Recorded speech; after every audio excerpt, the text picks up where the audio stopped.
Well, hello there. You must be here for the studio tour. Come on. Thank you for being here and being interested in seeing my workspace and where I bring my art to life. Before we get into everything, I just wanted to preface that this is half an office and half my art studio. Well, I should say like a quarter of an office and 75% of an art studio. I work from home and I do have a 9 to 5, so this is where I typically work as well. I feel so incredibly blessed to have this space. This is at my home, in my house, so I can literally go make dinner and come back and start working on art again, which is just such a blessing. I'm a lucky girl to be able to have this much space to work on my creativity and bring my art dreams to life. I have my wonderful fiance to thank for that. This actually used to be his office, and he kind of allowed me to take over. It's been about a year and a half since I've started taking art seriously and using this room as my studio space. It's just been so awesome seeing the growth that having a space like this can give me. It's given me space to think of a lot of things and really explore creatively. Before this, when I painted, I could only do really small paintings and I would work on them in the living room or my room. And I would be worried the whole time about getting paint on things. I also always dreamed of painting on a huge canvas, and now that I have the space, I'm able to paint on larger canvases, and it's just so incredibly fun. I want to continue painting large pieces, and this space gives me the room to do so. I think it's important to have a space where you can truly be your creative self and do little projects. If you're a creative person, or even if you're not a creative person, I think it's important to have a small space to be able to explore creatively, even if it's just a corner in your room, or even if that's the couch. Just get out there and do something creative, because it really does open your mind in amazing ways. And you don't have to make art to be creative. Anyways, I digress. So I'm going to show you every little corner of this room and how I have it organized. I will say I have already started thinking about how I want to redesign the room, but for now it is a wonderful space and I can get everything done that I need to get done. I have plenty of room to do everything I need to do. The dogs have space here to hang out. You can see they're playing on the ground right here. Yeah, I just feel so lucky, and I'm so excited to take you through and show you everything. So yeah, thanks for being here. Okay, so I figured this would be a good place to start, because after all, it is where all the magic happens. This is where I do majority of my painting here on this easel. This is a piece that I finished recently. It's called Night Train Tears. This is a very nice easel. I love it. Let me move this chair. So depending on what I'm working on, sometimes I'm like, oh, I need to work on the bottom part of the canvas. So I can pull this up, work here. If it's at the top, same thing.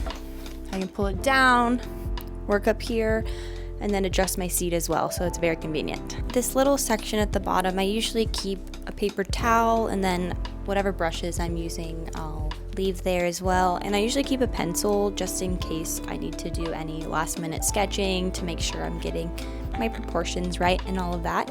And I'm sure every artist that you know has a little paint caddy cart situation. This is mine, so this is where I keep all of my oil paints and just little supplies that I might need. At the bottom there, I do have some things that I use for priming canvases, some pencils, color reels, just random things that I might need. This little box you can keep paint palettes in so they don't dry as quickly, so that you can continue using paint and you don't have to remix it. This is the palette I have in here right now, but it is pretty old, so it's probably dry already. Alright, let's talk about my supply table. This is where I keep all my brushes, solvents, mediums, and any other random things that I might need. I have my shop towels, which I use every time I paint. I have extra paper if I need to sketch anything. I have rubber gloves for when I'm washing my brushes. This is also where I leave my paint brushes to lay down whenever they're drying. I also have this piece of cardboard that I started painting on. I feel like it's a nice little decoration in my studio, and when I have a lot of extra paint from a painting that I no longer need, I like to use it on this piece of cardboard just because I don't love wasting paint, especially if it's pretty colors. So far, I've painted a ladybug, a glass of wine, this like purple eyeball, and a nail polish bottle. And I love it. If you have any suggestions for me, I would love to hear them.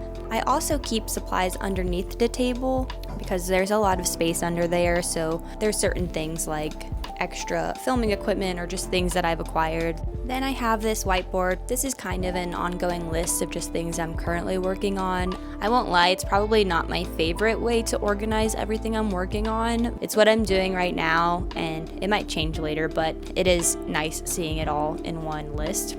I also sometimes put random sketches up here that are just ideas for the future. So this one that you see on like the bottom right is a series idea that I was kind of tinkering around with. I used to have an Instagram page called PigXOXO, which was little doodles with sayings on them. That's kind of hard to describe, but I thought it would be cute to bring back something in the same realm, but with an actual pig. So it's something I'm thinking about, but who knows if it'll actually come to life. I have other ideas that I'm working on right now, but it would be cute.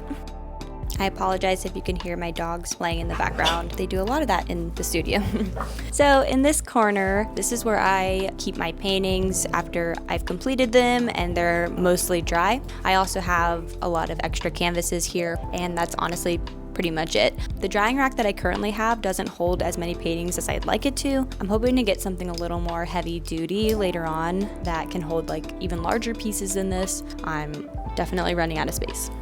Okay, so we obviously need to talk about this giant drying table in the middle of my studio. This is something that I desperately needed because I have 2 dogs and sometimes their fur is flying around the room, and that's something that you don't want on paintings, naturally. If you're a painter with animals that shed, you know the struggle. It has handles on it, I can open and close it, it holds large pieces. I can put multiple paintings in it at once while they're drying. This is where I will varnish paintings and leave them to dry, and it's just really convenient. It's tall enough to store stuff under it, and it's been great. I honestly think he needs to Shark Tank this. Great, so moving along, on this back wall, I do have a couch that I will lay on when I'm having mental breakdowns during my 9 to 5. Or I'm just super tired and need to take a little lay. This is also where my dog Charlie loves to take naps during the day. And then I also have a little gallery wall. Honestly, it needs a little upgrade, but I ordered prints of my pieces and I just wanted to display them. Welcome to my bathroom. So this is where I clean all my brushes, and it's just very convenient that it's attached to the room. Honestly, that's pretty much it. It's just a little bathroom, but it's great. This is also where we wash the dogs. I also just bought this little travel easel that you can put paints and brushes inside, and then you can put your painting on the front side. It's really convenient when I want to go to the living room and paint a smaller piece, especially if I've been in this room all day. Okay, moving right along. This corner is the corner that I usually prime canvases, so I'll keep my gesso over here, and then I do have these like giant pieces of cardboard, and that's where I'll like put the canvases so I don't get gesso everywhere. When I'm not gessoing canvases, I push all the cardboard up against the wall, so I have space to put filming equipment, cameras, and all of that. I also have an air purifier over here. If you've seen my priming video, you know that priming canvases involve sanding, so that little air purifier is doing a lot of work over there. This is also where I keep my TV. So this is where I play TV shows, podcasts, music, things that keep me entertained while I'm painting. Then I have my desk, which is right in front of the window, so when I have to take work calls, I have nice lighting on my face. This is a standing desk, which is amazing. On this desk, I have notebooks, my planner. I have this little supply container on my desk. It holds a lot. Chapstick, a lighter for my candles, a measuring tape, a hairbrush, box cutter for my packages, etc., etc., etc. Everything I could possibly need. I have a little fan that I like to use when I get hot, and then I have my little money tree because I'm manifesting. Also, if you're a fan of Naruto, you are probably noticing some Naruto themes, such as the desk pad that I have under my laptops or this poster on the wall. Like I said, this used to be my fiance's office, so these are a few things that were left behind. I personally just love the pad because it's like nicer than just working on the desk because it makes it a little softer. Kind of same thing with the poster. I love the graphics in anime, so I don't mind it one bit. These are things that I'll use when I feel like I'm sitting for too long or focusing for too long and I just need a little bit of a pick-me-up. So I have a vibration plate, which helps me a lot when I'm sitting a lot all day. Then I have a foot massager that heats up. And then I have a stepper, so if I just want to burn a few extra calories. I also have this standing fan over here. It does get a little stuffy in here sometimes, or when I'm cleaning brushes, sometimes the paint remover smell could be around the room. So back in this corner, I have a bookshelf that has more supplies. So this is where I keep my projector, my label printer. I have a printer down here, printer paper, a stapler, a hole puncher, and a scale so I can weigh my packages when people order paintings. I have this fun lamp that really makes the room cozy when I turn it on. It's really warm lighting. I have a few paintings at the top that I just like to display. Last but not least, I have this pile of cardboard. This comes in handy more than you would think. I also have these screens that I'll put in the window whenever, again, I need more airflow in the room. If you're using anything smelly or toxic, the only thing that I use that's like relatively toxic is liquid, which I rarely use. Okay, it's been fun, but your girl has a lot of work to do. If you like this room tour, I would absolutely love it if you subscribe to my channel so you can watch me bring art to life in this room. And I hope you'll be along for the ride. All right, catch you next time. Bye.